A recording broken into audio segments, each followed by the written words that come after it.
반갑습니다. 신약과의 12번째 시간입니다. 오늘 강의를 하고 나면 다음 시간에 신약과의 길었던 강의의 마지막이 됩니다.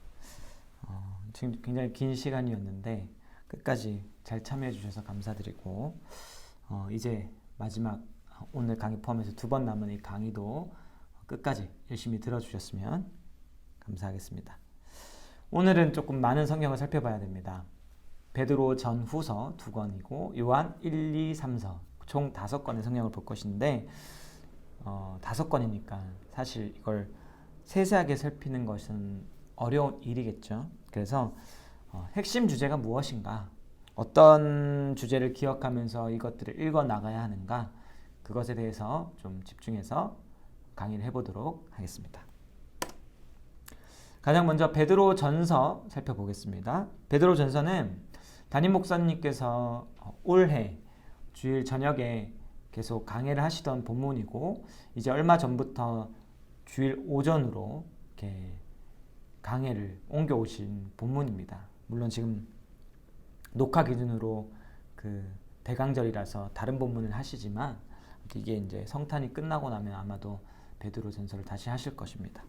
그래서 담임 목사님 설교만 들어도 베드로 전서의 핵심 내용들은 다 나왔고 또 앞으로 또 다뤄질 것이기 때문에 이전에 목사님 하셨던 그 설교들 한번 보시는 것을 추천드리고 앞으로도 좀 집중해 보시면 좋을 것 같고, 오늘은 베드로 전서의 전체 구성을 살피면서 좀 주목해 볼 몇 가지를 좀 생각해 보겠습니다.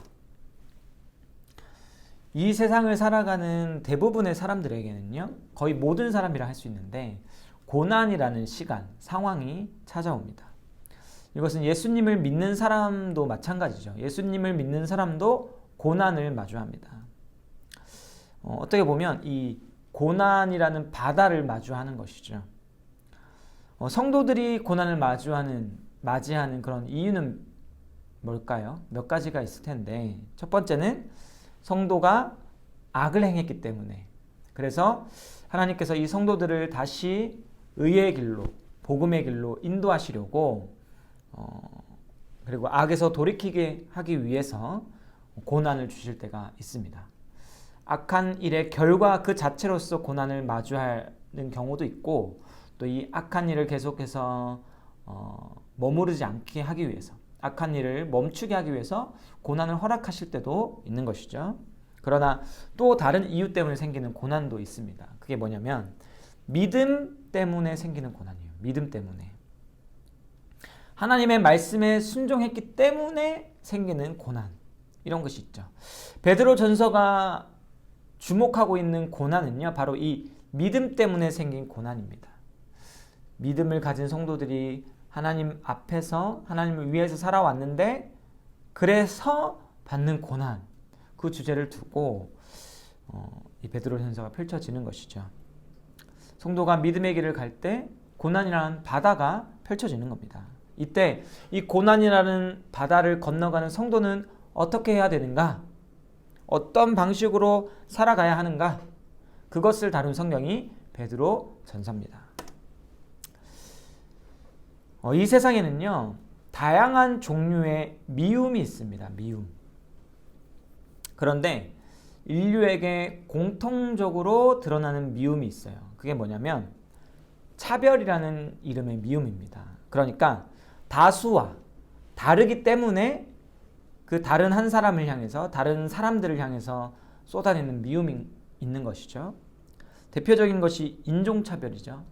백인이 주류를 이룬 사회에서 흑인이 미움의 대상이었고, 이 미움이 어떤 식으로 나타났습니까?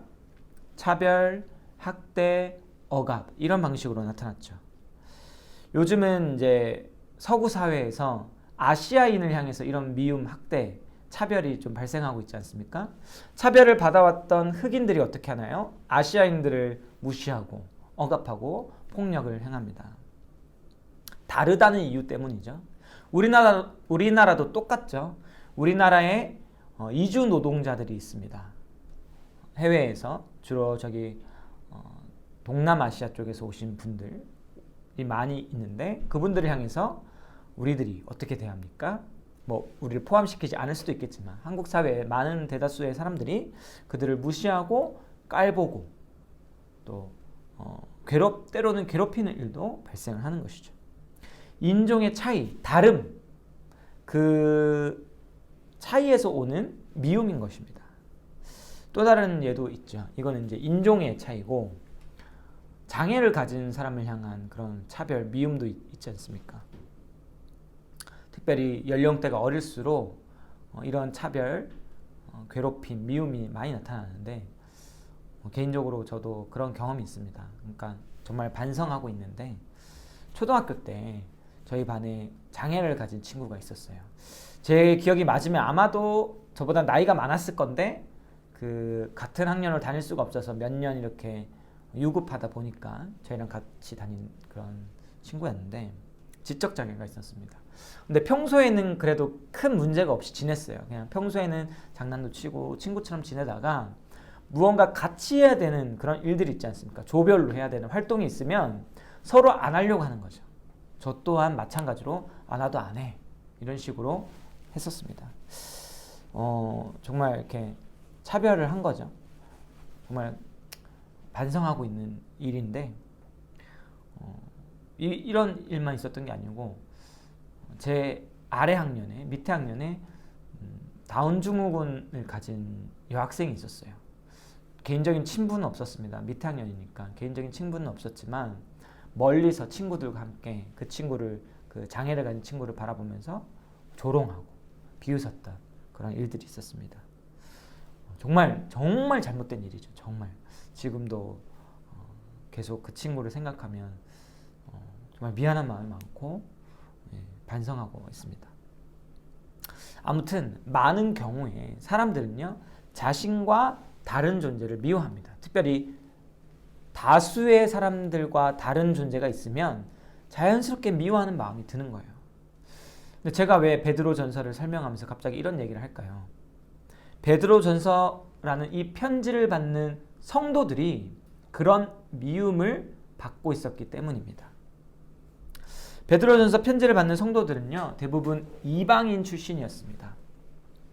소아시아 지역에 살고 있는 사람들이었는데 이 이방인들은요 대부분 그 음란한 생활을 했고 방탕한 생활을 했습니다. 우상 숭배하는 일들을 했는데 그게 모두가 그렇게 하는 행동이니까 부끄러운 일도 아니고 그냥 보편적인 일인 겁니다.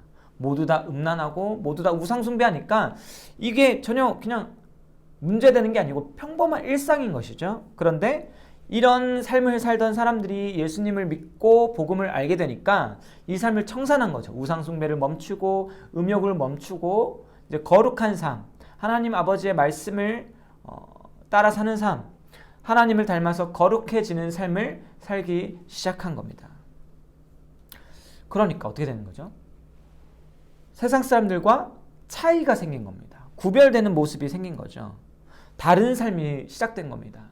그러니까 우리와 다른 행동을 하는 사람들이 있네? 저 사람들 뭐야? 하면서 세상 사람들이 이 교회를 향해서 성도들을 향해서 나쁜 말, 조롱의 말을 쏟아내기 시작하고 그것이 사회적인 차별들, 억압들, 박해로 이어지는 것이죠. 물론 이 당시에는 국가적으로부터 오는 정치적인 박해를 받은 것은 아니지만 그게 시작되기 전입니다. 그러나 사회적인 그런 박해, 그리고 괴롭힘, 조롱을 받기 시작한 거죠. 이런 고난이 시작된 겁니다. 물론 이런 현상은요, 오늘날도 마찬가지죠.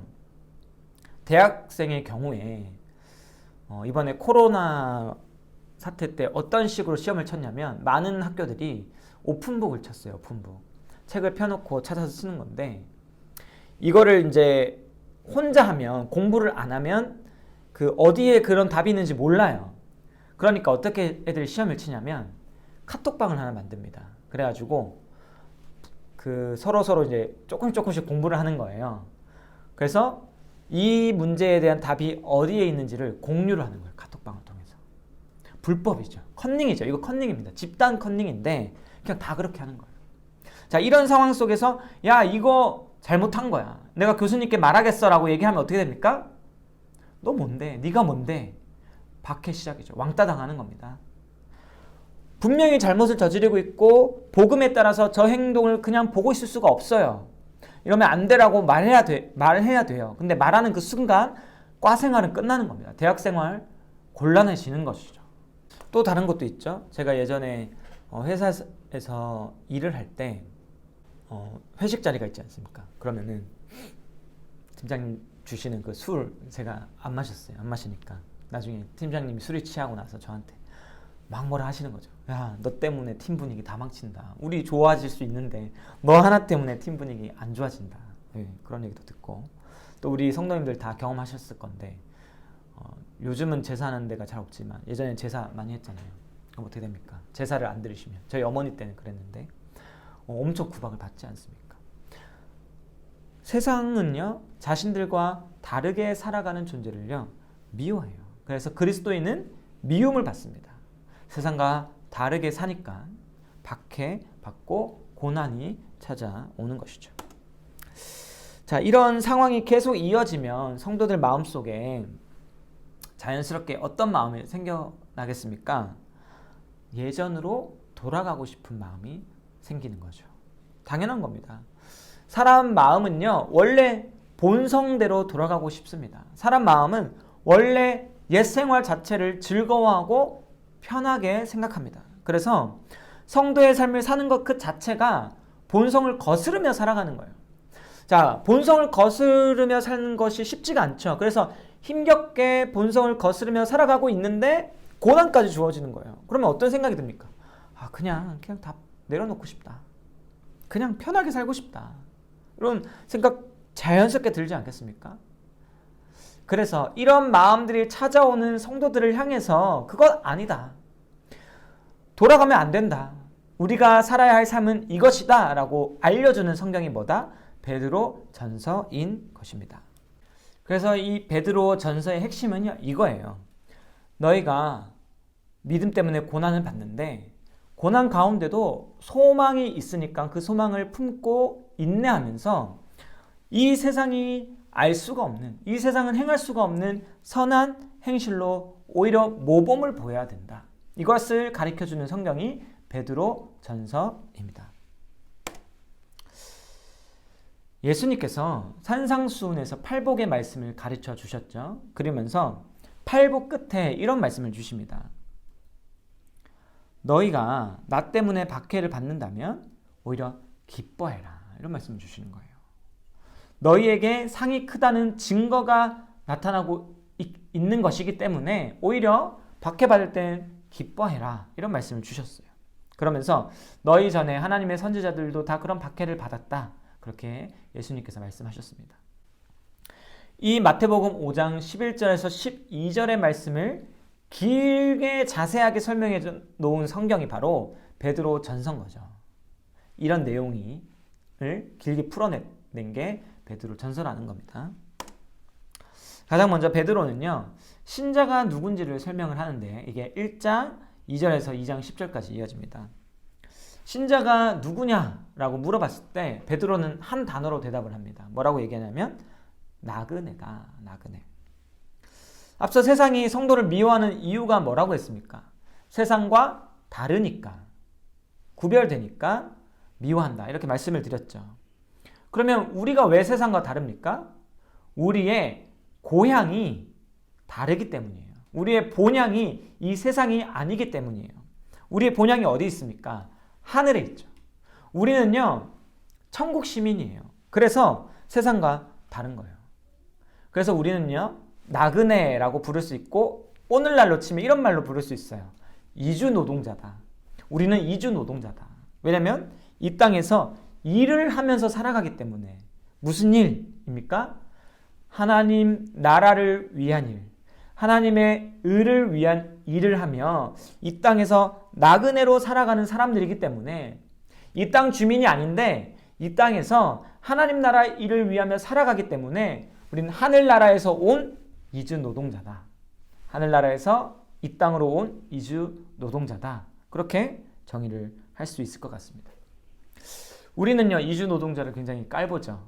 이건 애초에 잘못된 시각인데, 그런데 세상 사람들도 이주 노동자, 우리들을 하늘나라의 이주 노동자를 깔봅니다.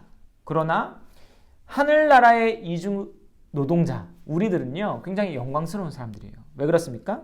2절을 보시면 우리가 어떻게 나그네가 되었냐면 하나님 아버지의 미리 아심을 따라 성령이 거룩하게 하심으로, 그리고 그 밑에 보면 택하심을 받았기 때문입니다. 그러니까 아무나 하나님의 백성이 되고 아무나 이 땅에서 나그네, 이주 노동자로 살 수 있는 게 아니라는 거죠. 오직 하나님의 택하심을 받은 사람만 이 거룩한 이주 노동자의 삶, 나그네의 삶을 살아갈 수 있는 겁니다. 이걸 잘 설명해 놓은 구절이 또 있는데 베드로전서 2장 9절 10절입니다. 제가 한번 읽어드리겠습니다. 그러나 너희는 택하신 족속이요 왕같은 제사장들이요 거룩한 나라요 그의 소유가 된 백성이니 이는 너희를 어두운 데서 불러내어 그의 기이한 빛에 들어가게 하신 이에 아름다운 덕을 선포하게 하려 하심이라. 너희가 전에는 백성이 아니더니 이제는 하나님의 백성이요 전에는 긍휼을 얻지 못하였더니 이제는 긍휼을 얻은 자니라. 베드로가 성도들을 향해서 뭐라고 얘기하냐면 너희가 예전에는 하나님의 백성이 아니었다. 그런데 하나님의 긍휼로 너희가 하나님의 백성이 되었다. 아무나 될 수 없다는 거죠. 오직 하나님의 긍휼로 택하심을 받은 자들만이 나그네가 될 수 있다는 거예요. 근데 그 나그네를 뭐라고 부릅니까? 거룩한 나라요 하나님의 소유다. 제사장 나라다. 왕같은 제사장이다. 그렇게 얘기하고 있는 겁니다. 여기서 그의 소유다 이런 표현이 나오는데 이 소유라는 단어가 구약에도 있습니다. 그러니까 이 출애굽기 19장에서 나온 그 본문을 베드로가 가져와서 여기다 쓴 표현이거든요. 그래서 출애굽기 19장에 이 소유라는 단어가 세굴라라는 단어로 쓰였는데 이 단어의 의미는 그냥 소유물이 아니에요. 특별히 여기는 소유물이에요. 그러니까 집에 여러분들 물건 많이 가지고 있잖아요. 근데 다 똑같은 물건이 아니고 어떤 물건은 정말 보물처럼 소중하게 여기는 물건이 있죠. 그 소유물을 향할 때 쓰는 단어가 바로 이 소유라는 표현입니다. 그러니까 보물이에요, 보물. 하나님께서 그냥 자기 소유로 삼은 게 아니라 아끼는 소유로 삼으신 거예요. 하나님이 사랑하는 소유로 삼으신 거예요. 그게 이 땅에 나그네로 살아가는 우리들의 정체성인 것입니다. 비록 이 땅에서는 나그네로 살지만 우리는 하나님의 사랑받는 백성이고 자녀고 소유예요. 긍휼의 은혜를 받은 자예요. 따라서 이 사실 때문에 우리가 끝까지 나그네로 살 수 있는 거예요. 우리의 정체성을 확인하면서 이 땅에서 이주 노동자의 삶을 이어갈 수 있는 겁니다. 그리스도인들은요, 나그네입니다. 하늘에 속한 사람들입니다. 그래서 이 세상과는 전혀 다른 삶을 살게 되는 것이죠. 물론 이 다른 삶을 살 때 고난이 뒤따라옵니다. 그러나 우리가 받은 이 복, 우리가 받은 이 부르심은요, 세상은 줄 수가 없는 아름답고 영광스러운 것이죠.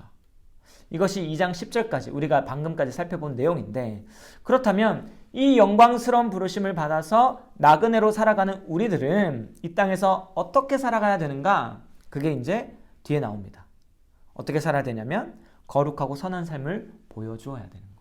그게 2장 11절에서 4장 11절까지 내용인데 핵심은 베드로전서 2장 12절입니다. 제가 한번 읽어보겠습니다. 너희가 이방인 중에서 행실을 선하게 가져 너희를 악행한다고 비방하는 자들로 하여금 너희 선한 일을 보고 오시는 날에 하나님께 영광을 돌리게 하려 함이라. 베드로가 여기서 뭐라고 얘기합니까? 행실을 선하게 가져라. 그래서 선한 행실을 보고 너희를 괴롭게 하는 세상이 오히려 그 말도 안 되는 선한 행실을 보고 하나님께 영광을 돌릴 수 있게 그렇게 행해라 말하는 겁니다. 본성을 따라가는 사람들은요, 누군가 자기에게 악을 행하면 어떻게 합니까? 악을 갚아주죠. 복수를 합니다. 악을 악으로 갚습니다. 예를 하나 들어보면 제 어릴 때 경험인데, 이렇게 얘기하면 자꾸 어릴 때 나쁜 얘기를 하면 제가 굉장히 악당처럼 보이는데, 어릴 때 뭐 저뿐만 아니라 많은 분들이 이런 경험이 있으셨을 것 같습니다. 이렇게 수업을 듣다가 아니면 쉬는 시간에 누가 제 책에 낙서를 이렇게 딱 하는 거죠. 그럼 어떻게 합니까? 저도 그 친구 책에 낙서를 합니다. 그럼 그 친구가 더 크게 낙서를 하면 저도 볼펜으로 막 새까맣게 칠해버려요. 받은 만큼 갚아주는 게 아니라 받으면 더 많이 갚아주는 것. 그게 우리 본성 아닙니까? 그러니까 층간소음도 똑같잖아요. 위에 집이 시끄럽게 하면 요새는 어떻게 합니까? 어떤 막 독한 사람들은 우퍼 스피커 같은 거 둥둥거리는 그런 스피커를 사가지고 천장에 붙여놓는다고 해요. 봉봉봉봉 이렇게 시끄럽게 소리를 낸다는 거예요. 이게 세상의 방식이에요. 그러나 그리스도인들은 어떻게 살아야 된다? 세상이 우리를 어렵게 해도 선으로 선한 행실을 그들에게 보여줘야 된다. 그리스도인들은 언제나 선을 행하는 자들이다 라고 얘기하는 겁니다. 왜 그렇습니까? 우리가 하나님의 택하심을 받았기 때문에. 택하신 족속이요 왕같은 제사장들이요 거룩한 나라요 그의 소유가 된 백성이기 때문에. 그래서요 이 내용이 나온 다음에 뒤에 이런 내용이 나온 거예요. 이 이유는 너희를 거룩한 제사장으로 부른 이유는 너희를 택한 이유는 하나님의 그 덕을 아름다운 덕을 선포하게 하기 위함이다. 그런 내용이 나오는 겁니다. 무슨 말입니까? 우리가 하나님의 백성이 된 이유, 우리가 긍휼을 받아서 영광스럽게 된 이유가 우리를 통해서 우리의 착한 행실을 통해서 하나님의 영광과 하나님의 선함과 하나님의 위대하심을 드러내기 위함이다라는 것이죠. 우리의 말과 행동, 삶의 전부가 하나님의 영광을 드러내야 된다는 거예요. 만약 우리가 악을 받았어요. 누가 우리에게 나쁜 일을 했어요. 그래서 우리가 그대로 나쁘게 갚아줘요. 악한 행동을 해요. 그럼 어떻게 됩니까? 세상이 우리를 통해서 하나님의 아름다움을 볼 수 있습니까? 아니죠. 그리스도인들이 저렇게 행하는 걸 보니까 하나님은 보복하는 하나님인가 보다. 원수를 그냥 그대로 갚아주는 그런 잔혹한 하나님인가 보다. 그렇게 생각하는 거죠. 세상 사람들이 십자군 전쟁하는 걸 보면서 어떻게 평가합니까? 기독교는 잔인한 종교다. 하나님은 잔혹한 하나님이다. 보지 않습니까? 그렇게. 우리가 비리를 저지를 때, 기독교인이 비리를 저지르고 나쁜 그런 성적인 일들을 저질렀을 때 뉴스에 나오죠. 그러면 세상 사람들이 뭐라고 합니까? 하나님은 돈을 좋아하는 신인가 보다. 하나님은 음란한 신인가 보다. 그렇게 평가하는 거죠. 반대로 우리가 선을 행할 때, 기적적인 선을 행할 때 어떻게 됩니까? 예를 들어서 손양원 목사님 같은 분, 아들을 죽인 사람을 양자로 삼잖아요. 하나님의 사랑이 저렇게 크구나 나타나는 거죠. 영광이 나타나는 겁니다.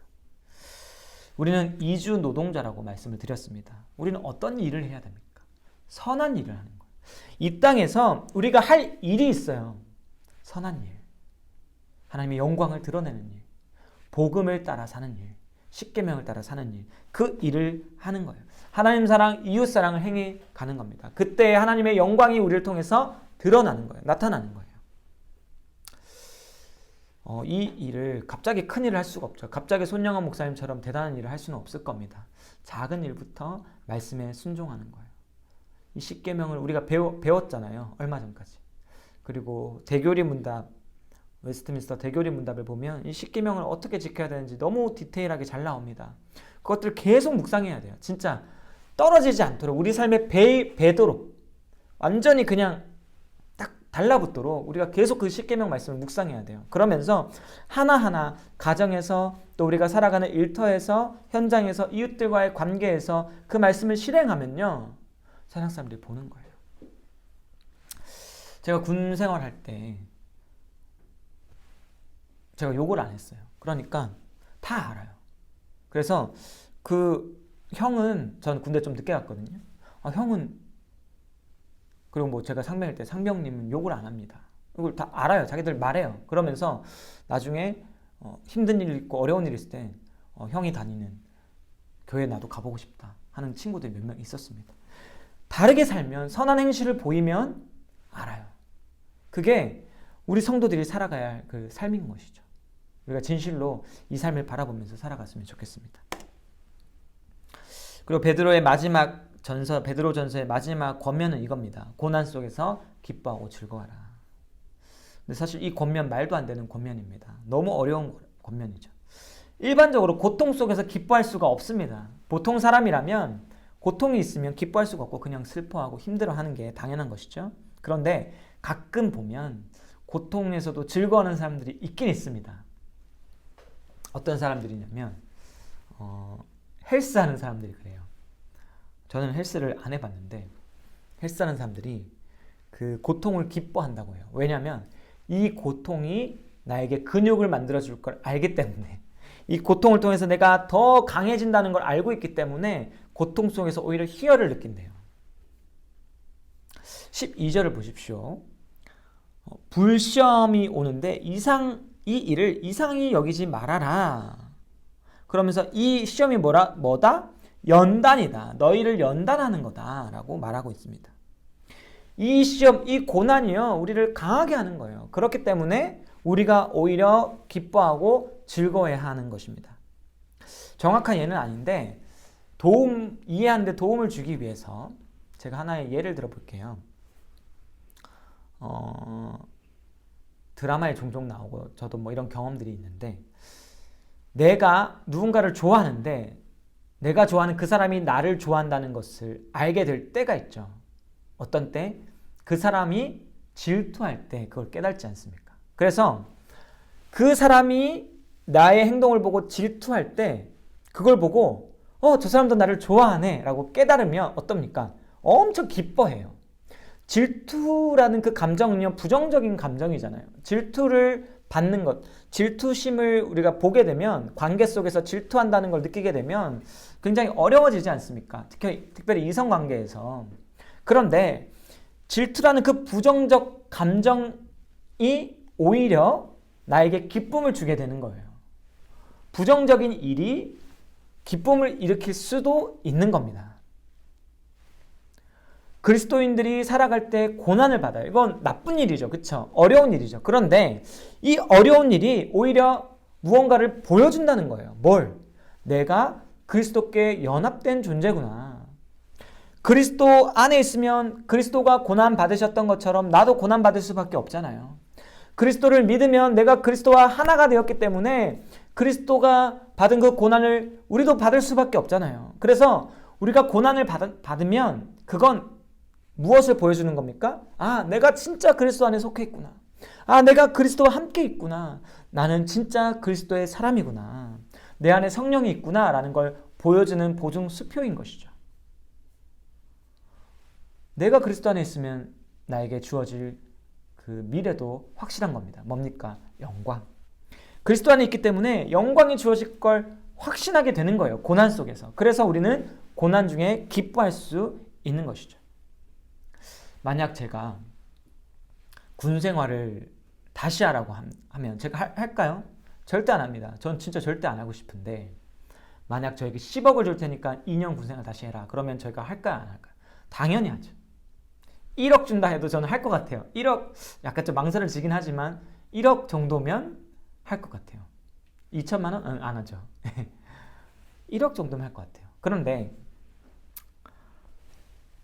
1억, 10억 줘도 우리가 고통을 참잖아요. 오히려 고통을 버티면서 소망하잖아요. 기뻐하잖아요. 그런데 이것과 비교할 수 없는 약속이 우리에게 있는 거예요. 하나님의 영광, 하나님 나라가 우리에게 약속되어 있는 거예요. 그래서 이 고난은요, 우리에게 주어질 영광을 가릴 수가 없는 거예요.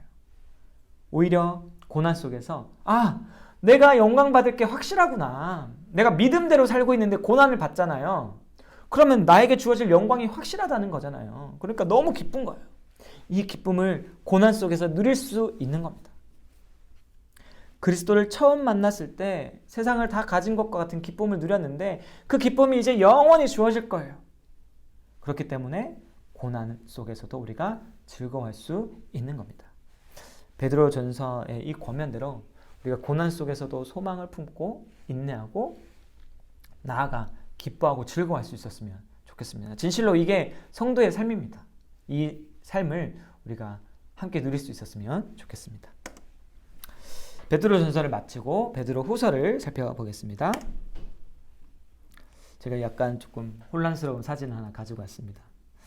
코로나19 중에서도요, 사람들로 굉장히 붐비는 곳이 있습니다. 어디냐면 이 사진에 나오듯이 클럽입니다. 클럽으로 인해서 많은 사람들이 코로나19 감염이 되었죠. 물론 교회로 인해서 많이 감염된 분들도 많이 있습니다만은 뉴스는 주로 교회만 나오는데 사실 클럽 그리고 주점으로 인한 감염도 많습니다. 그렇죠? 그런데 제가 그런 걸 보면서 궁금한 게 있어요. 코로나19 감염에 너무나 취약함에도 불구하고 왜 사람들은 클럽에 가는가? 그런 궁금증이 있습니다. 여러 가지 이유가 있겠지만 그 중에 하나는요. 이런 생각이 있는 거예요. 나는 젊으니까, 주로 젊은 사람들이 클럽 가지 않습니까? 나는 젊으니까 걸려도 괜찮아. 이런 생각이 있는 거예요. 실제로 뉴스에 이런 내용이 나왔습니다. 어떤 사람은 이렇게 얘기하는 사람도 있어요. 소주 먹으면 알코올이니까 소독돼서 괜찮아. 이렇게 얘기하는 사람도 있습니다. 좀 말이 안 되는 소리인데. 근데 여기서 우리가 주목해 볼 것이 있는 거죠. 죽음에 대한 두려움이 없으니까 어떻게 되는 겁니까? 쾌락의 몸을 맡기는 거예요. 코로나라는 그 질병이 두렵지 않으니까 이게 나에게 죽음을 주지 않을 거라고 생각하니까 그냥 마음대로 내 본성이 가는 대로 쾌락을 즐기며 방탕하고 부패한 삶을 사는 겁니다. 이런 모습이요. 젊은이들에게만 국한된 모습일까요? 복음을 모르면 다 이렇게 살아가요. 이 세상에 많은 사람들이 쾌락을 쫓아 삽니다. 부패한 삶, 방탕한 삶을 사는 사람이 한두 사람입니까? 모두가 이렇게 사는 것이죠. 왜 그렇게 삽니까? 미래를 모르기 때문에. 미래에 주어질 그 영원한 형벌, 그 영원한 심판, 참된 죽음을 모르기 때문에 사는 거예요. 눈앞에 있는 쾌락을 쫓아 사는 사람들, 그 사람들 미래가 어떤 두려움이 있을지 모르기 때문에 그냥 하루하루 쾌락을 쫓아 살죠. 근데 미래를 위해 오늘 열심히 준비하는 사람도 있습니다. 그러나 이 사람들조차도 하나님과 동떨어진 삶을 산다면 그 삶 자체가 아무리 열심히 살아도 방탕한 삶이고 부패한 삶이잖아요. 왜? 자기를 위한 삶이니까. 복음을 모르는 사람들은요. 자기를 위해 살고 그게 방탕한 삶이고 그게 부패한 삶이에요. 왜 부패한 삶을 삽니까? 저 미래에 어떤 일이 있을지 모르기 때문인 것입니다. 다른 말로 하면 예수님의 재림의 날을 모르기 때문에 방탕하고 부패한 삶을 사는 겁니다. 세상 사람들은 최후 심판을 모르기 때문에 멋대로 살아요. 부패한 삶을 살아요. 하지만 그리스도인들은 그렇게 살면 안 되겠죠. 방탕하고 부패한 삶을 살면 안 되겠죠. 그럼 그리스도인들이 세상 사람들과 다르게 살려면 무엇이 필요할까요? 최후의 날을 알아야 돼요. 예수 그리스도의 재림의 날이 어떤 날인지 알아야 되는 거예요. 그래서 베드로 후서는 이 마지막 날, 예수님의 재림의 날을 우리에게 알려주면서 이것이 얼마나 확실한지 우리에게 알려주면서 방탕한 삶을 사는 것이 얼마나 헛된지 경고하고 이제 거룩한 삶을 살아야 된다. 그렇게 권면하는 겁니다. 이게 베드로 후서의 내용입니다. 재림의 확실성을 알려주고 방탕한 삶을 살면 안 된다. 경고하고 나아가 거룩한 삶을 살아야 된다. 재림이 있을 것이기 때문에 확실하기 때문에 이걸 알려주는 성경이 베드로 후서다. 자, 그래서 베드로 후서의 내용을 정리하면 이렇게 됩니다. 1장 3에서 11절에는 신자들이 어떻게 살아야 하는지를 말을 하는데 정욕대로 방탕하게 사는 것은 안 된다. 그것은 거짓 교사의 삶이다. 거짓 교사와 반대로 살아야 된다. 반대로 사는 것이 무엇이다? 거룩한 성품, 하나님의 신성한 성품에 참여하는 것이고 그 참여하면서 경건 생활의 진보를 이루어가는 것이 신자의 삶이다. 이것을 말합니다. 1장 3에서 11절. 그리고 1장 12에서 21절에서는 예수님의 재림이 얼마나 확실한가 그것을 논증하는데 그 논증의 근거가 뭐냐면 베드로가 변화산에서 경험했던 사건 그리고 구약 선지자의 예언을 가지고 그것을 논증합니다. 그 다음에 2장 1절에서 22절에서는 거룩한 생활을 부정하고 방탕하고 부패한 삶을 살아가는 그런 사람들에게 확실한 심판이 임할 것이다 라는 것을 말을 합니다. 그런데 이 내용을 말하면서 구약의 사례들, 예를 들어서 홍수 사건, 소돔과 고모라 사건, 그 사람들 끝까지 심판이 임하는 날까지 방탕하게 살았잖아요. 그런 얘기를 하면서 지금 방탕한 삶을 사는 사람도 마지막 그 심판이 있을 걸 모르면서 방탕하게 사는 그 사람들에게도 이렇게 심판이 임할 것이다. 그걸 이야기합니다. 마지막으로 3장 1절에서 13절에는 재림을 부인하는 거짓 선생들을 반박하면서 재림의 확실성을 또 언급하고 거룩한 삶을 살라고 그렇게 권면을 하는 것이죠. 이런 순서로 베드로 후서가 진행이 됩니다. 이걸 다 살펴볼 수는 없고 여기서 한 가지 첫 번째 내용을 자세히 살펴보고 베드로 후서를 마치겠습니다. 베드로 후서가 쓰여진 당시에 거짓 교사들이 교회 안으로 들어왔어요. 근데 이 거짓 교사들의 특징이 뭐냐면 재림이 오지 않을 것처럼 이렇게 얘기를 하는 것이죠. 그래서 그냥 부패하고 방탕한 삶을 살도록 촉구하는 겁니다. 베드로 후서는 여기에 대한 답을 주는 거예요. 너희는 그렇게 살면 안 되고 신성한 성품에 참여한 자가 되어야 한다. 그렇게 얘기합니다. 여기서 신성한 성품이라는 것은 성품이라는 것이 되게 중요한데 여기서 성품이라는 단어가 본성이라는 단어입니다. 의미입니다. 근데 이 본성이라는 거는 타고나기를 본질적으로 구분되는 그런 것이에요. 그러니까 예를 들면 독수리는 태어나기를 토끼처럼 깡총깡총 뛰질 못합니다. 그쵸? 태어날 때부터 토끼처럼 살 수가 없어요. 다르게 태어났기 때문에.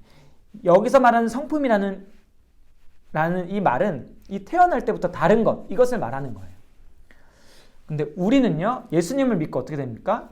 다시 태어나잖아요. 그래서 예수님을 믿는 사람은요, 태어나기를 세상과는 다른 성품을 가지고 태어난 거예요. 존재적으로 완전히 다른 신성한 성품을 가지고 태어난 거예요. 생각해 보십시오. 오늘도 분명 어디선가 아이가 태어나잖아요. 새롭게 태어난 아이지만 그 아이는 이 세상 사람들과 똑같은 죄인입니다. 그렇죠? 그러나 그리스도인은 다른 겁니다. 그리스도인들은 예수 그리스도를 믿어 새롭게 태어났는데 똑같지 않아요. 이 세상과. 달라요. 본질적으로. 세상의 생각은 죄의 본성을 따르는 생각이지만 우리의 생각은 하나님의 말씀을 따르는 성령을 따르는 생각입니다. 우리는요, 세상의 방식대로 사는 것이 아니라 하나님의 뜻을 따라 살아가는 거예요. 우리가 살아갈 힘도 세상으로부터 얻는 게 아니라 하나님으로부터 얻어서 살아가는 거예요. 우리가 왜 신적인 성품에 참여해야 됩니까? 신적인 성품에 참여할 때에만 비로소 거짓 교사들의 방탕한 삶을 버릴 수 있기 때문인 거예요. 거짓 교사가 가르치는 삶, 방탕하고 부패한 삶은요, 그냥 방탕하고 부패하다라는 단어만 봤을 때는 굉장히 매력이 없잖아요. 그런데 다른 말로 하면요, 세상 사람들이 원하는 그 삶이에요. 그냥 행복한 삶이에요. 즐거운 삶이에요. 본성을 따라 먹고 싶을 때 먹고 그 맛을 느끼고, 이성 간의 그 즐거운 쾌락을 누리고 싶을 때 누리고, 그쵸? 거짓말하면서 하는 그 기쁨을 누릴 수 있을 때 누리고, 이런 그냥 죄를 따라 사는 삶은요, 매력적인 삶이에요, 사실은. 그래서요, 이 세상의 삶이 거짓된다는 것을 머리로 알아도, 그게 부패한 삶이고 방탕하다는 것을 머리로 알아도요, 잘 안 돼요. 그러니까 우리는 실제로 이 신성한 성품에 참여해야 돼요. 실제로 그 성품을 살아내야 된다는 겁니다. 본질적 성향을 바꿔야 된다는 거예요. 그냥 머리로 아는 걸로 끝나서는 안 되고 실제로 우리가 그 삶을 살아야 된다는 겁니다. 예를 한번 들어볼게요. 밤 12시에 피자, 치킨, 라면을 먹으면 몸에 좋습니까? 나쁩니까? 무조건 나쁘죠. 그렇죠? 살도 찌고 건강을 해치는 행동입니다. 그런데 12시에 이런 음식을 먹는 사람이 있습니까? 없습니까? 있어요. 먹습니다. 왜 먹습니까? 먹고 싶으니까. 그게 본성이니까. 그러면 머릿속으로 이거 먹으면 몸에 나빠라는 걸 모를까요? 알죠. 아는데도 먹습니다. 본성을 못 이겨요. 그러니까 이 세상 사람들의 삶, 부패하고 방탕한 삶이라는 것을 우리가 안다고 해서 그걸 안 살 수 있는 게 아니라 알아도 우리는 그걸 못 이겨내니까 이제는 우리가 신성한 성품에 참여를 해야 된다는 겁니다. 체질을 바꿔야 된다는 거예요. 아까 그 음식들 끊어내려면 어떤 계기가 필요합니까? 몸이 나빠지면 사람들이 끊죠. 몸이 안 나빠지면 잘 못 끊습니다. 그런 것처럼 우리가 경각심을 심각하게 가지고 이 세상의 삶, 부패한 삶, 얼마나 해악스러운 건지 알고 깨닫고 이제는 그것을 경계하면서 살아내는 거예요. 하나님의 성품을. 하나님의 성품에 참여해서 오늘 하루하루 그 신성한 성품을 살아낼 때, 체질을 바꿔낼 때 비로소 그 부패하고 방탕한 삶과 거리를 두고 하나님의 백성의 삶을 살아낼 수 있는 겁니다. 그렇다면 그 신성한 성품이라는 것은 무엇일까요? 그 내용이 무엇일까요? 5절에서 7절에 나오는데 믿음의 덕을, 덕의 지식을, 지식의 절제를, 절제의 인내를, 인내의 경건을, 경건의 형제 우애를, 형제 우애의 사랑을. 이게 신성한 성품의 내용입니다. 그런데 이것 하나하나 다 설명하면 너무 길죠. 오래 걸리죠. 그래서 중요한 것만 얘기하자면 믿음에서 시작해서 어디서 마치냐면 사랑에서 마친다.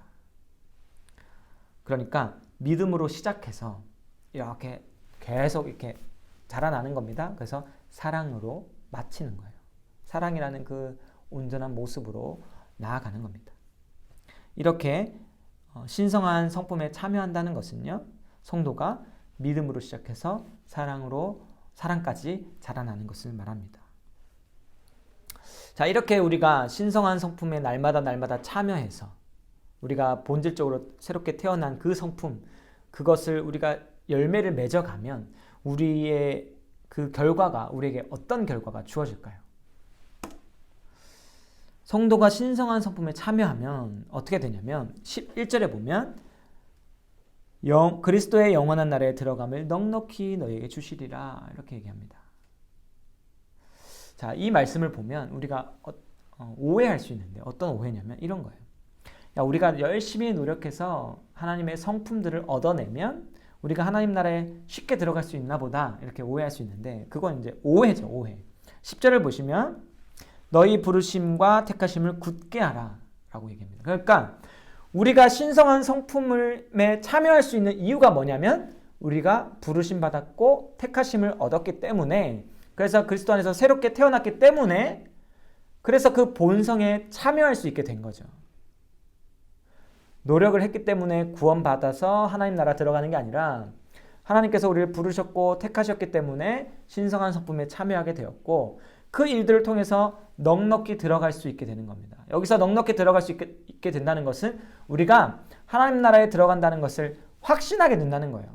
비로소 그제서야 하나님 나라 들어갈 수 있다는 게 아니라 신성한 성품의 열매가 나타나야 하나님 나라 들어갈 수 있는 것이 아니라 이미 구원받으면 들어가죠. 그런데 그걸 우리가 넉넉히 들어갈 수 있다는 것을 들어갈 수 있구나 이렇게 확신하고 확인하게 된다는 겁니다. 그러니까 우리가 신성한 성품에 참여하고 그 열매들이 우리 가운데 나타나면 나타날수록, 우리 안에 사랑의 열매들이 나타나면 나타날수록 구원의 확신이 굳건해진다는 겁니다.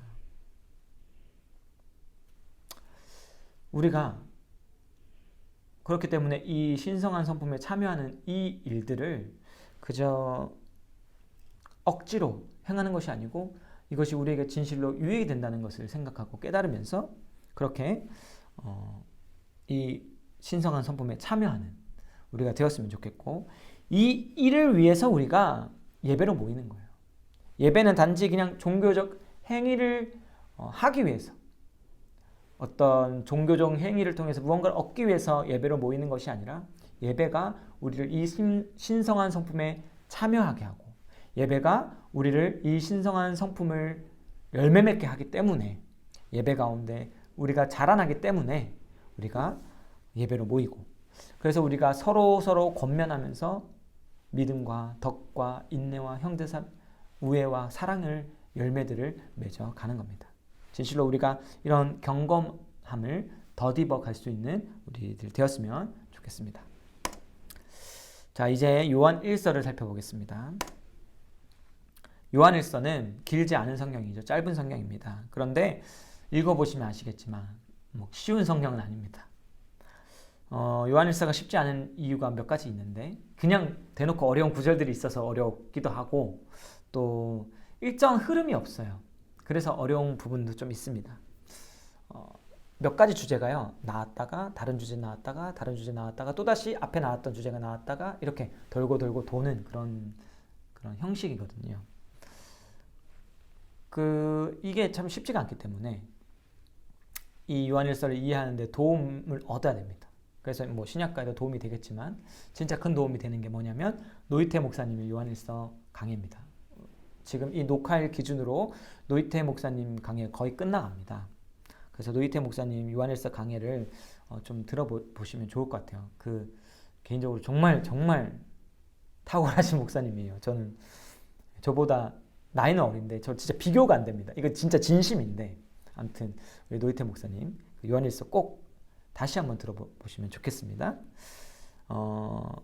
오늘 이 강의에서는 요한일서에서 뚜렷하게 나타나는 몇 가지 주제를 좀 살펴보고 그 주제를 기억하면서 통독을 좀 이해를 돕도록 하겠습니다. 여기 부엉이와 올빼미가 있는데 누가 어떤 것이 부엉이고 어떤 것이 올빼미일까요? 구별법이 있는데 귀를 보시면 됩니다. 이렇게 뾰족하게 튀어나 있으면 부엉이고요. 동그라미 올빼미입니다. 저도 이거를 구별하지 못했는데 하민이 백과사전 읽어주다가 알았어요. 네.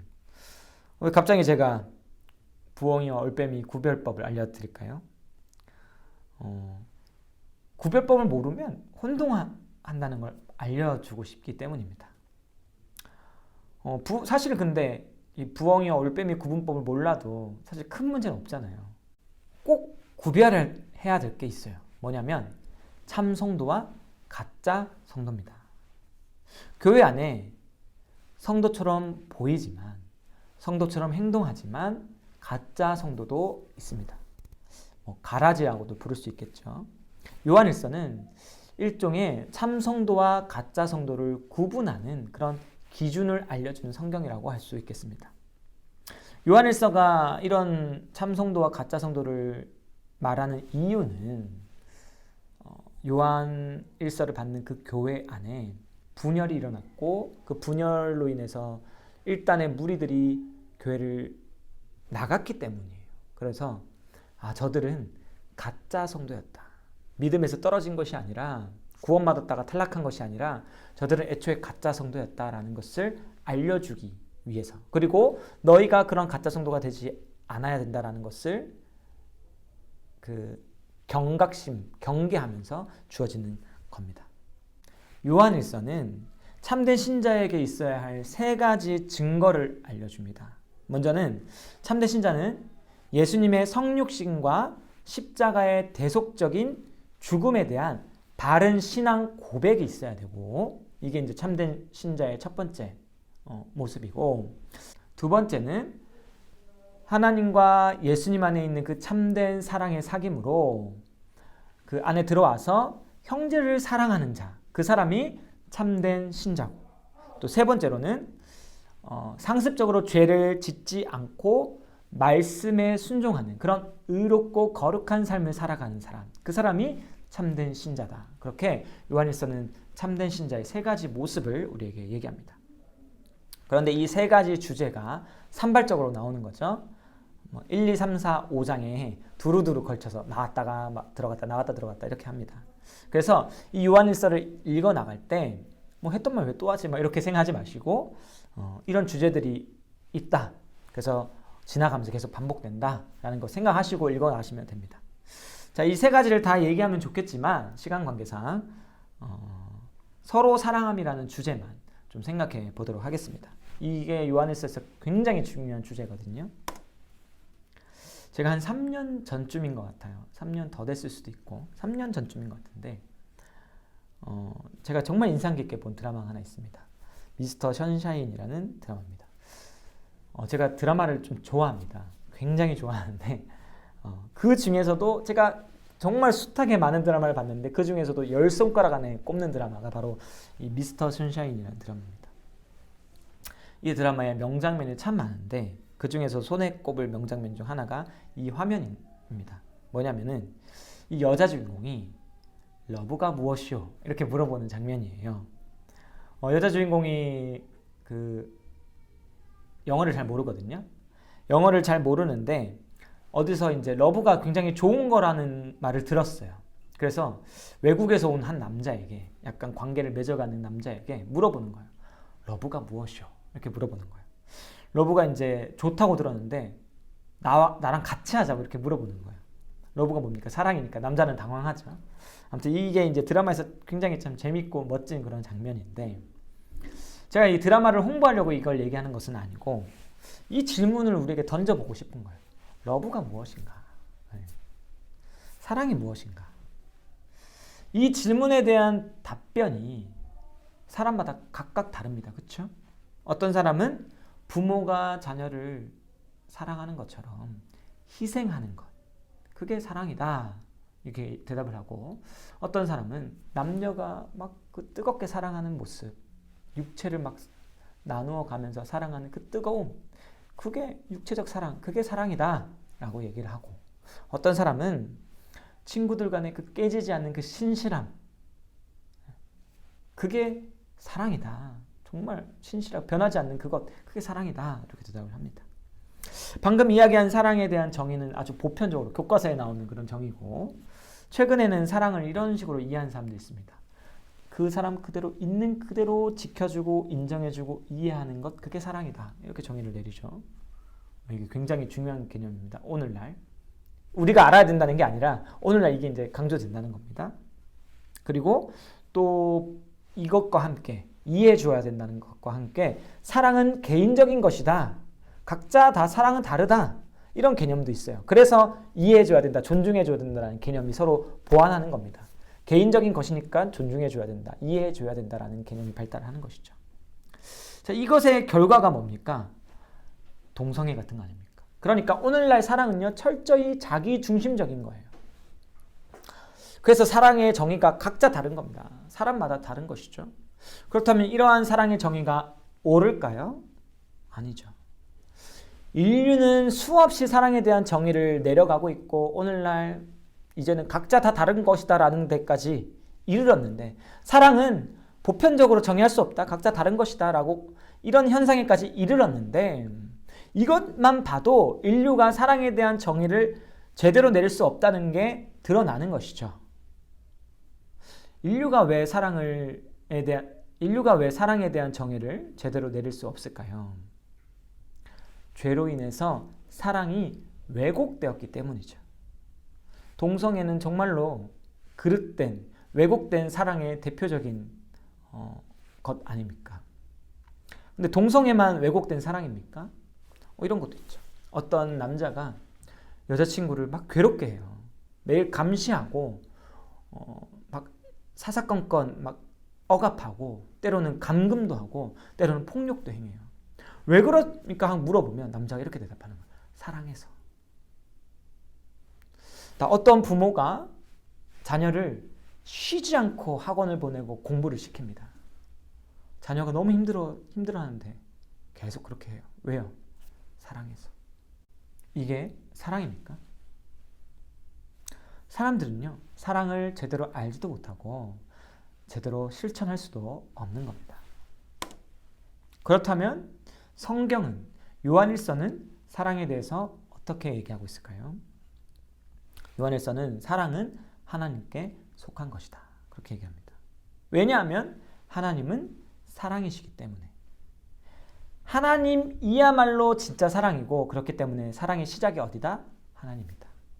그래서 하나님을 알고 하나님께 속한 사람만이 사랑을 행할 수 있다. 그렇게 얘기하고 있는 것이죠. 사랑은 이런 거예요. 오직 하나님의 자녀, 오직 하나님께 속한 사람만 할 수 있는 거예요. 그렇다면 그 사랑은 어떤 모습입니까? 하나님의 사랑은 어떤 모습일까요? 하나님의 사랑은 어떻게 우리에게 나타났을까요? 10절에 나오죠. 우리를 사랑하사 우리 죄를 속하기 위하여 화목 제물로 그 아들을 보내신 사랑이죠. 하나님의 사랑은 우리를 위해서 독생자, 유일하신 아들을 십자가에 못 박은 사랑입니다. 이게 하나님의 사랑이에요. 그렇다면 우리가 행해야 될 사랑도 이 사랑이죠. 11절은 이렇게 말해요. 하나님이 우리를 사랑하셨은즉 우리도 서로 사랑하는 것이 마땅하도다. 왜 우리가 교회 안에 있는 지체를 사랑해야 됩니까? 형제 자매들을 볼 때요, 우리가 사랑할 이유를 못 찾아요. 저 사람은 성격이 이상해요. 저 사람은 맨날 막 가시돋친 말을 해요. 저 사람은 너무 이기적이에요. 자기밖에 몰라요. 저 사람은 너무 과격해요. 그래서 사랑할 수가 없어. 잘 맞는 사람만 사랑하게 되잖아요, 우리가. 그러나 하나님께서 우리를 사랑하실 때, 하나님께서 독생자 예수 그리스도를 십자가에 못 박으실 때 이유를 따지지 않으셨어요. 우리는 이기적이었어요. 우리는 자기밖에 몰랐어요. 우리는 하나님을 전혀 사랑한 적이 없어요. 그런데 하나님께서 우리를 먼저 사랑하셨고 독생자를 주셨어요. 그렇기 때문에, 이게 사랑이기 때문에 우리는 형제를 사랑해야 되는 거예요. 다른 이유는 없습니다. 하나님께서 저들을 사랑하셔서 교회로 부르셨기 때문에. 하나님께서 이기적인 나를, 사랑할 이유가 없는 나를 사랑하셔서 교회로 부르셨고, 저 형제 자매도 교회로 부르셨기 때문에 우리는 하나님의 사랑으로 저들을 사랑해야 하는 겁니다. 서로 사랑해야 되는 이유는 딱 하나, 하나님의 사랑뿐인 것입니다. 사랑의 방법, 그리스도의 희생이에요. 사랑할 만한 이유가 없지만 기꺼이 내 삶을 내어주는 것, 그게 우리에게 허락된 사랑의 방법인 것입니다. 사랑할 자격이 없는 자를 위해서 십자가를 지신 것처럼 사랑할 자격이 없는 형제 자매를 위해서 우리의 삶을 기꺼이 내어놓는 것이 우리가 행해야 할 사랑의 유일한 방법인 거예요. 이게 성경이 알려주는 유일한 사랑입니다. 부부 관계에도 마찬가지고, 자녀를 사랑할 때도 마찬가지고, 지체들을 사랑할 때도 마찬가지입니다. 이유가 없어요.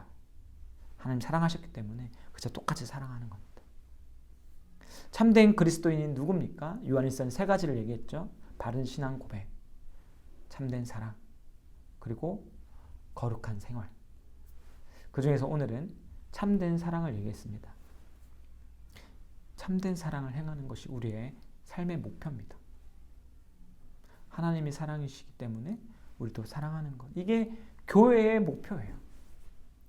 근데요, 이게 진짜 말도 안 되게 어려운 일 아닙니까? 근데 이 말도 안 되는 어려운 일을 통해서 교회가 세워졌잖아요. 그 놀라운 기적 같은 사랑, 아들을 내어주시고 십자가에 달리신 그 기적 같은 사랑 위에서 교회가 세워졌기 때문에 이제 교회는 그 기적 같은 사랑을 행하면서 교회다워지는 것이고 성도다워지는 것이고, 그렇기 때문에 이런 교회를 통해서 하나님의 아름다운 덕이 선포될 수 있는 겁니다. 교회가 이런 기적 같은 사랑을 행할 때 세상은 교회를 보고 놀랄 수밖에 없는 거예요. 교회가 이기적이고 교회가 자기 마음에 맞는 사람만 사랑하면 세상은 교회를 보고 하나님 사랑 알 수가 없죠. 아까 얘기했던 손영환 목사님 같은 그 사랑이 나타나지 않으면 세상은 놀랄 수가 없어요. 그러니까 우리의 기도 제목은 이 기적 같은 사랑이 우리 가운데 나타나게 해달라고, 이 기적 같은 사랑을 행하는 내가 되게 해주시고 이 기적 같은 사랑을 받는 내가 되게 해달라고, 우리 성막교회 되게 해달라고 기도하시면서 그렇게 우리 교회를 세워갔으면 좋겠습니다. 요한 2서를 해야 되는데, 요한 2서는요 요한 1서의 요약본입니다. 거의 똑같아요. 그래서 사랑에 대한 강조가 나오고 이단들을 경계하라는 내용이 나옵니다. 아까 신앙 고백 얘기했었잖아요. 그게 이단 때문에 나온 얘기인데 그 경계라는 내용이 있습니다. 그래서 읽어보기만 하셔도 잘 이해가 됩니다. 그래서 넘어가도록 하겠습니다. 요한 3서입니다. 마지막 내용입니다. 요한 3서도 한 장짜리 짧은 성경입니다. 그래서 짧게 다루어 보겠습니다. 요한 3서에는 악한 사람 한 명이 나옵니다. 나쁜 사람입니다. 이름이 디오드레베라는 사람입니다. 이 디오드레베가 결정적으로 잘못한 일이 있는데 뭐냐면 순회 선교사를 거절한 거예요. 환대하지 않고 문전박대한 겁니다. 당대의 사도들이 모든 교회를 돌아볼 수가 없어서 복음을 전하는 사람들을 세워서 돌아다니면서 복음을 전하게 했어요. 그걸 통해서 교회가 복음을 듣기도 하고 교회가 세워지기도 하는 겁니다. 그래서 굉장히 중요한 일을 하는 사람들인데, 이 순회 선교사, 특별히 사도 요한이 보낸 순회 선교사를 디오드레베가 영접하지 않고 거부하고 거절한 거예요. 왜 거절했냐면 자기가 교회에서 으뜸이 되려고, 자기가 교회에서 높아지려고, 자기가 교회에서 영향력을 행사하고 싶은데 이 복음을 전하는 사람이 들어오면 그게 잘 안 되는 거예요. 그래서 야, 그냥 내가 잘하고 있어. 야, 오지 마 해서 거절한 거예요. 그냥 거절한 게 아니라 이 순회 선교사들은 교회가 영접하고 또 접대하고 해줘야 생계를 유지하면서 복음을 계속 전할 수 있었거든요. 근데 이 일 자체를 막아버린 거예요. 그러니까 사람만 거절한 게 아니라 복음 선교 사역, 복음 전파 사역, 교회를 세우는 일 자체를 막은 겁니다. 이거 정말 위험한 일이에요. 사도가 보낸 사람 아닙니까? 그러니까 사도의 권위를 정면으로 거절한 일이고, 나아가서 사도들이 하나님 나라를 위해 하는 일인데 이 일을 막았기 때문에 하나님을 거절한 일입니다. 높아지기 위해서 하나님을 거절하게 되는 거예요. 이거 진짜 무서운 죄입니다. 그러니까 이 사도 요한이 요한 3서를 통해서 이 일을 경고하고 있는 겁니다. 이러면 안 된다. 진짜 무서운 죄다라는 것을 경고하고 있는 거예요. 나아가서 요한 3서는 경고만 하는 것이 아니라 나아가서 이제 그 손님들, 복음 전도자들, 순회 복음 선교사들을 잘 대접해라, 잘 섬겨라, 영접해라 라고 권면을 하고 있습니다. 그러면 우리가 이 권면을 어떻게 좀 적용할 수 있을까요? 1차원적으로 적용을 해보면 가장 먼저는 선교사님들이 떠오릅니다. 그렇죠? 복음을 위해서 이 안락한 익숙한 곳을 떠나서 해외에 나가서 선교하시는 분들 기꺼이 도와야 됩니다. 정말 도와야 되죠. 이런 걸 우리가 생각할 수 있을 것이고, 근데 그 선교사님들 돕고 순회 복음 전도사들을 돕는 그 일을 이 요한 3서가 뭐라고 얘기하냐면, 이것이 진리를 위하여 함께 일하는 자가 되는 것이다, 이렇게 얘기를 합니다. 그러니까 복음 전파자들을 돕는 그 일이 복음을 위해 함께 수고하는 것이다. 정말 중요한 일이다, 이렇게 설명을 하고 있는 것이죠. 우리가 이걸 좀 기억하면서 복음 전파자들을 좀 대접하고 도울 수 있었으면 좋겠고, 이것은 근데 좀 적용이 넓게 됩니다.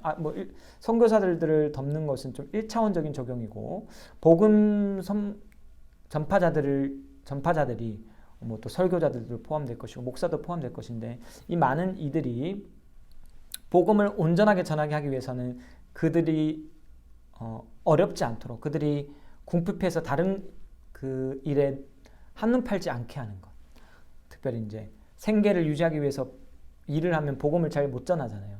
그런 일이 생기지 않도록 돕는 것도 적용이 될 수 있겠죠. 자, 이렇게 돕는 것은 이렇게 적용할 수 있을 것이고, 또 요한 3서의 중요한 교훈이 아까 있었죠. 복음 전하는 사람들을 회방하고 영접하지 않고 부인하고 거절하는 그 일이 그냥 사람만 부인하는 게 아니라 뭐다? 하나님을 대적하는 일이다. 그래서 우리가 정말로 이게 정말 심각한 일이라는 것을 꼭 기억하면서 우리가 교회를 위한 일이 무엇인가 좀 되새겨 보았으면 좋겠습니다. 네, 오늘 강의를 마치겠습니다. 성경이 5권이나 하다 보니까 지금 생각해보면 좀 부족한 게 많이 있는데 좀 횡설수설했던 부분도 있는 것 같아요. 좀 양해를 부탁드리고, 부족한 부분들 차근차근 교회를 통해서 또 채워갈 기회들이 많이 있을 거라고 생각을 합니다. 그래서 이 강의에서는 다 다루지 못했고, 또 때로는 조금 부실한 내용이 있다 할지라도 좀 이해해 주시고, 그럼에도 불구하고 또 성경을 읽어 내려가고 설교를 듣는데 도움이 되는 부분도 있을 거라 생각합니다. 그런 부분들을 좀 잘 새기시고, 이번 한 주간 오늘 다룬 성경들은 다 짧기 때문에 한번 좀 읽어보시면 좋겠어요. 네. 읽기만 해도 도움이 되는 성경들이기 때문에 성경을 통독해 보시면 좋겠습니다. 네, 오늘 여기까지 하고요. 다음 주에 마지막 강의로 찾아뵙겠습니다. 감사합니다.